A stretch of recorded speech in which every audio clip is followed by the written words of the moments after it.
On the streets of Moscow, the economic crisis is worsening by the hour with the Russian currency in free fall. The ruble has now lost 50% of its value so far this year, with the price of oil also in free fall, going from $115 a barrel to $60 just since June. The problem for Russia, nearly half its revenues come from oil and gas. Vladimir Putin has not been photographed lately bearing his manly chest doing manly things in a manly fashion. Likely due to the fact his country is taking a deep downward economic slide, the people are starving, and winter's here. In other words, just another day in Russian paradise. So then, how can the West make all this work for them? It's a pleasure to welcome back into MidPoint the senior economic consultant for Euro-Pacific Capital and the man which we always call on for true insight into the European theater, John Browne. John, always a pleasure, my friend. Thank you. Good morning to you. Good morning, sir. Good morning, good afternoon, wherever we are. Let's go ahead and get right to it. The ruble exchange rate went from 59 to 80 to the dollar, or 80 to 59 to the dollar. That's dropping. We are seeing people desperate for goods and for food in Russia. Honestly, John, are we looking and are we on the road to a complete collapse of the Russian economy? Well, it certainly threatens. It's extremely worrying for Russia. I mean, Russia has, as you rightly said in the preview, roughly 45% of its revenues come from oil and gas. And what's more important in a way is that its budget break-even price for oil is somewhere between $102 and $117 per barrel.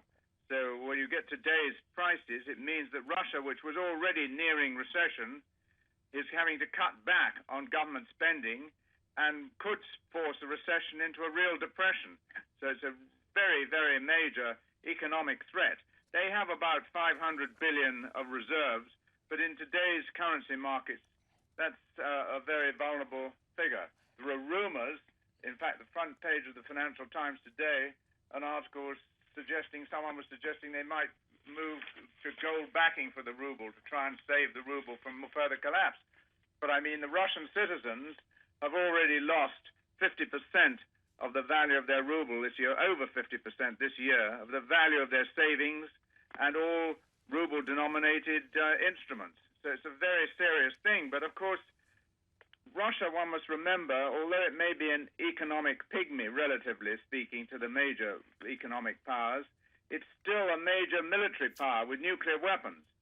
And so if you force such a power recklessly to be desperate, to become desperate, not only does it have a spillover effect into the world financial markets, but it also has a spillover into the military geopolitical situation. Well, but we always talk about the fact that Putin is a smart guy. He comes from the era of the Soviet Union. He's former KGB. You bring up the topic of nuclear weapons. Seriously, John, though, even if this Russian economy completely collapses, would Putin be that stupid? Would he be that foolish, that desperate to use nuclear weapons somehow to bring Russia back to prominence? It doesn't seem as if he might be a little bit egotistical, but not that insane. Well, I don't know if you're quite right. He is egotistical, as are many leaders. But I don't know about insane. You know, Russia was very, very hurt by what they feel was the giveaway under Gorbachev in the era of President Reagan and Margaret Thatcher and the new peace and glasnost and everything else. They felt really hurt to be as if they just surrendered their former empire, and they've got a hankerings. They're a proud nation. They will sort of want to get it back. And the sort of treaty that was done with the NATO alliance and Russia as a result of the Reagan Gorbachev talks was that we would each leave each other's older former sphere of influence alone. But the West actually has been sort of fairly aggressive using covert forces in trying to win over some of the former Soviet countries into the Western sphere and even into NATO. And of course, some of the people actually wanted to come because they liked the Western style freedom. But you don't see him putting his finger on the button, though, seriously, because of money. Well, I don't think the finger on the strategic nuclear button, but I'm sure that his planners must be thinking our savior is to get that oil price up. And so we've got to think of ways of getting it up. And, one of the more outlandish ways of getting it up may be interference, whatever you call it, sabotage in oil supplies around the world. You're forcing a military nuclear power, or let's say just a very strong nuclear power, into a situation of desperation. All right, hold on It's just very a few. unhealthy because. Hold on a few minutes here, John. We're right up against the clock. Stay with us. John Browne will be back after the break. We're going to dive into what was once a red-hot topic of global interest, but as in the past few weeks seemed to tail off, seemed to being the operative word in Ukraine.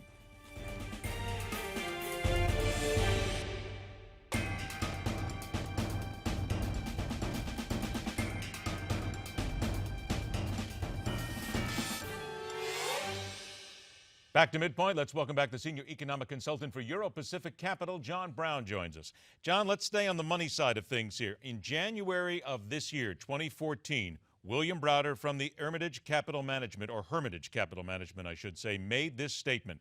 $60 oil will finish Russia's Putin regime. He said the price goes to $60 a barrel. Putin is gone within a year. Well, here we are now in December. It's below $60 a barrel. Do you think he was right and Putin's gone in a year?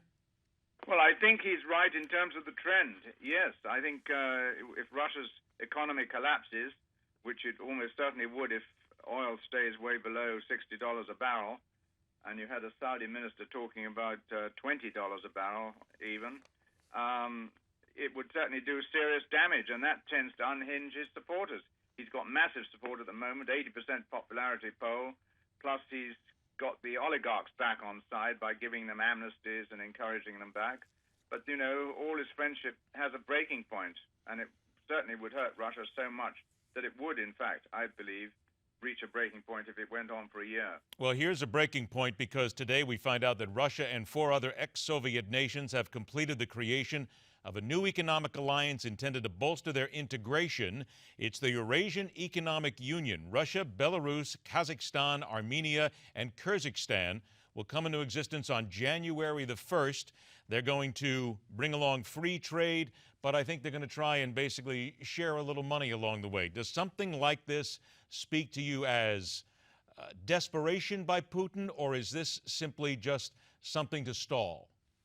Well, I think it's a bit of both. I think it is a sign of desperation. And the countries you mentioned are hardly major players in the economic world.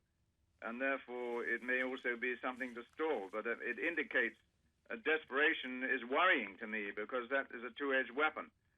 You know, Russia is still, as I said before, very powerful. And we do not want developing into any hot situations, even if it meant raids on Saudi oil fields and stuff like that. You know, it's forcing Russia into the hands of our real enemies, like North Korea. Well, are we seeing perhaps the building of a new Soviet Union here? Because Putin says that this is a combined economic output of $4.5 trillion and bringing together 170 million people. When he says new union, and you think about Putin and where he's been, I sniff another Soviet Union. Yes, well, it wouldn't be quite the same, but you're right. I mean, I think it does, you know, we're forcing a very powerful military nation to become desperate, and it's going to take desperate measures, and it's going to, I think, force them into hands that we don't like. Like what you're saying is more sort of semblance of a Soviet Union, again, at least part of it, and particularly closer to China and more worrying to North Korea. Let's go ahead and I bring into this Ukraine, because they are not part of this. They apparently wanted the Ukraine involved. They invited them, but Ukraine will drop the non-aligned status. They will work to become a NATO member. About the minute we have left, how does this re-destabilize things? Well, it is moving away from Russia. It's obviously very worrying for the Russians, and because this is breaking our sort of treaty things. It's non-aligned. It's important to Russia. Russia's always seen the Ukraine as part of Greater Russia, and I think it's a severe strain factor. Of course, also a spokesman in Brussels for the NATO said that it would take years to try and ease the temperature, take years for Ukraine to become a member, and I think that was a sensible easing of the pressure that's building. But you're building pressures and tensions and fear in a very powerful military nation. And that's worrying from a geopolitical sense. And we should also point out that almost immediately after this all happened, Sergei Lavrov, the Russian foreign minister, said it is counterproductive and it will boost tensions, something we have heard Putin and Russia say for quite some time. John, unfortunately, we're all out of time, my friend. Thank you so much for stopping in and your comments as well. To you and your family, a very Merry Christmas and a very Happy New Year. And the same to you. Thank you so much. Very Happy Christmas and New Year to you all. Take care, John. All right, Bye-bye. and I should also say happy Boxing Day. After the break, Telling It Like It Is details the perfect holiday gift for every man, woman, child, and any form of extraterrestrial life within the sound of my voice. This is a Telling It Like It Is guarantee. And it comes around right after the break on MidPoint, where we question everything.